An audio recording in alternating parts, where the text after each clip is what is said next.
Genevieve saw me as human again, not as someone with a disability.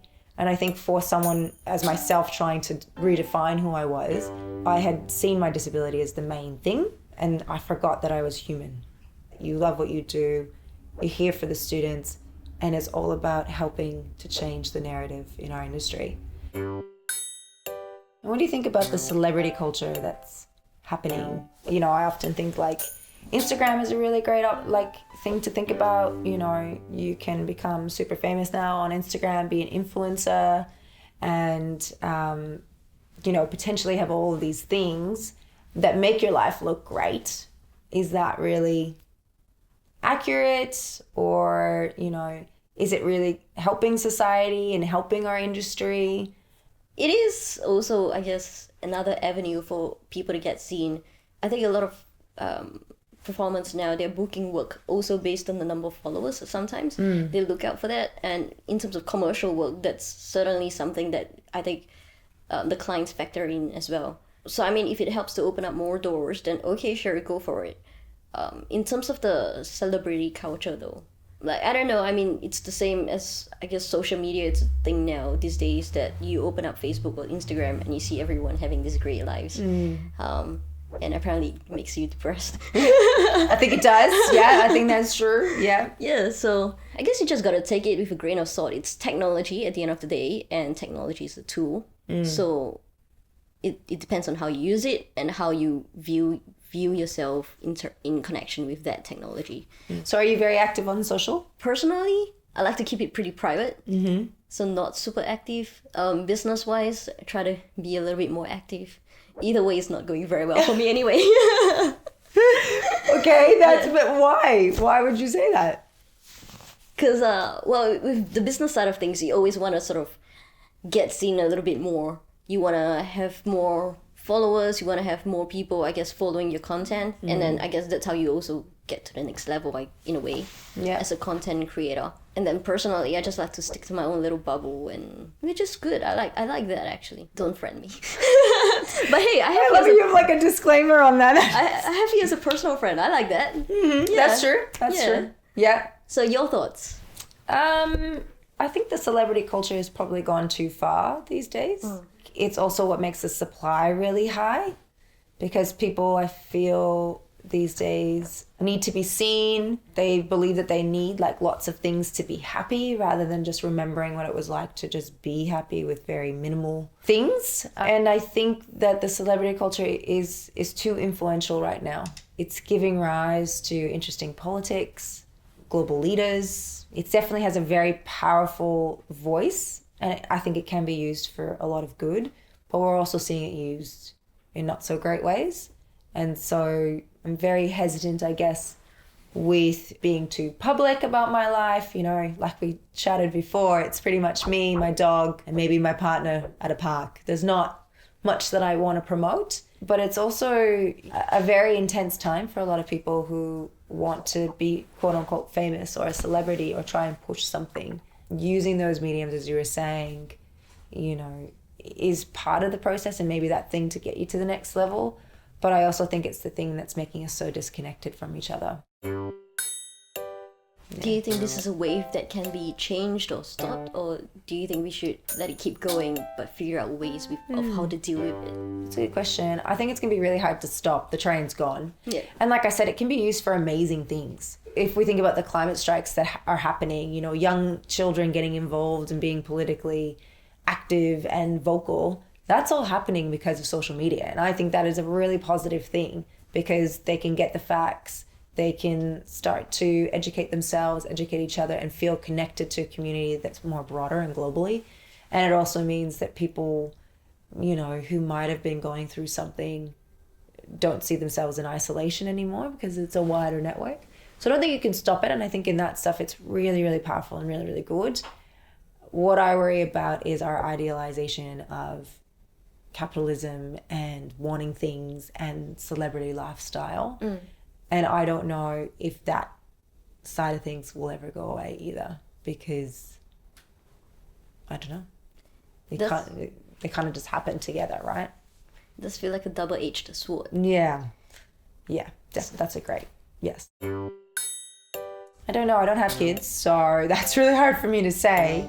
You know, I find it really interesting. You know, I'm sure you have family or friends that have kids. Yeah? Yeah. Yeah, maybe. Maybe. Oh, yeah, I can think of one. Yeah, okay, good.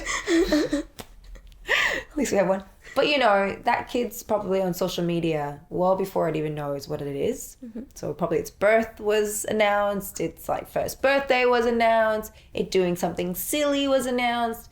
And so that child already has a global footprint without it ever knowing that it did. And I think that's a lot for young generations to, like, grow up and realize that everything they do can be shared. So I personally think a lot of them will start to curate their own content. So in terms of, you know, they'll be really private about what they show and don't show. When I was young, I probably drank too much and partied way too hard. And I'm so grateful that none of those systems ever existed, because, you know, there'd be a lot of not so great photos, you know, or not so great live videos. And I think we need to be honest about what that means for our kids these days. And growing up in that environment, I have no idea. Like, that's like Big Brother stuff. That scares me. I wouldn't want everyone knowing all of my silly moments. It's just not good. So I don't think they'll do anything. I just think they'll get smarter about how they use it. I don't think there's any, like, you can't stop technology.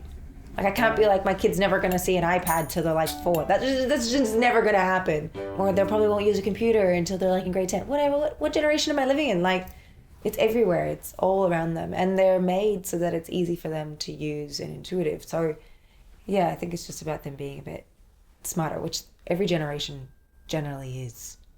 Okay. Wow, you're very optimistic. Oh, well, yeah, I hope so. No, I like it. Oh, thanks. I like it too. That's such a great idea. I mean, like, so that's the thing then. So what we have to teach the kids is how to use it, like the coding behind it, how to code, things like that, like how to use technology rather than, you know, just constantly being on games or social media. And I think rather than being consumed by it, how to curate it. All right, so back to your journey. Okay, wow. Detours all around. All right, hey, where are we going? You detoured first. Well, yes. Okay, well, I've got a couple of questions from before. I don't know which one I want to go to first. But I feel like we're gonna get through them all though, son, knowing you. Yeah, we'll see. Time's running out. Okay. Okay, so are you currently fulfilled? I mean, in your life, like, are you in a happy place right now? Yeah, I think that's a really interesting question. I think overall, yeah, I'm happy. Just like everyone else, you have peaks and troughs. Like, if I said to you I was always happy, you'd be like, what's wrong with you? Yeah. Like, that's just not humanly possible. But yeah, I like being able to think creatively and also do my day job, which is a little bit more analytical and using both sides of my brain. Yeah. By the way, we're both accountants and then went into acting. Oh, that's awesome! Yeah, right? Did you know? I didn't do accounting. Yeah, you did. No, I never did accounting. Okay, I worked you did in finance. I did finance. Finance I did like financial education. That is different. You did finance for a little bit, then went into financial education. Yeah. Okay, but similar kind of views. So I think it's, yeah. I think because you can never just use one side of your brain. You've got to really be open to doing multiple sides, because there's so much to discover about a person, and so you kind of need to try them all out. Yeah, and it's good that you don't sort of just box yourself and say like, hey, I'm just a creative person and that's all I am. I mean, everyone's a bit of everything, so get challenged in different ways. How about you? Do you feel fulfilled? I guess like when you wake up and you're passionate about the day and you're enthusiastic about what's coming. Like you mentioned, there are ups and downs as well, but generally speaking, like you know you're sort of going on the right path. How did you get to that place? So it took a lot of work and a lot of undoing of a lot of those social constructs and my perception of beauty and all of that. It took a lot of time to really get there. I can't say that every day I look in the mirror and I go, you're amazing, but like, you know, most days I'm like, yeah, I like who I am, but I you know, it's a journey. You have to work on it every day and you have to like yourself every day, and that's a hard task for anyone. When was the last time you saw a guy's Instagram that didn't have him ripped or working out with a hot chick, quote unquote hot chick? There are constructs that they have to feel like they, you know, need to potentially live up to, not to mention, you know, we have this rise in the LGBTQI continuing, I don't know all the letters, sorry, movement. And I think that's so important, but it's still a conversation that lots of people can't have. I don't necessarily think it's, worse for either or. I just think it's hard.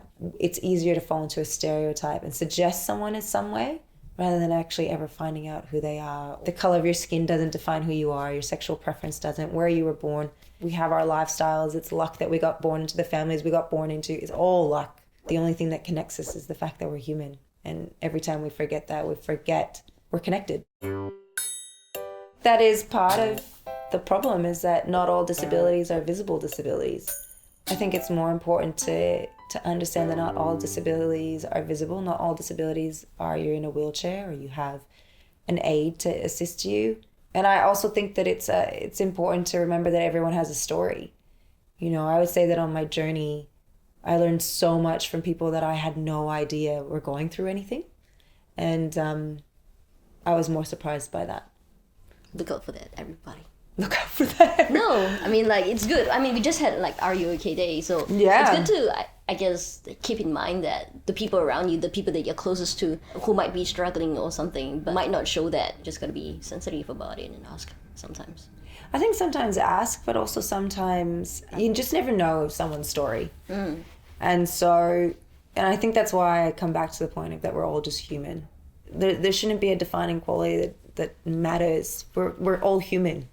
So we're all connected. If we remember that and we remember that we have something that all of us need, which is human connection. In Canada, when I lived in a small town, it wasn't too small. I shouldn't say that. It was in Vancouver. That's not that small. But when I lived in Vancouver, people would walk around and you could say hi to someone on the street and it wouldn't be weird. It wouldn't be unusual. If you're sitting in a park and someone sits next to you and they strike up a conversation, that's not weird. That's just part of it. Versus I find that in Sydney, people don't really do that. Hey guys, thanks for checking out this episode in a series where we interview business leaders, tech innovators, and startup founders about their business journey, insights, and reflections. If you find value in this, please leave us a comment below, and also like, subscribe, and hit the notification bell. Enjoy!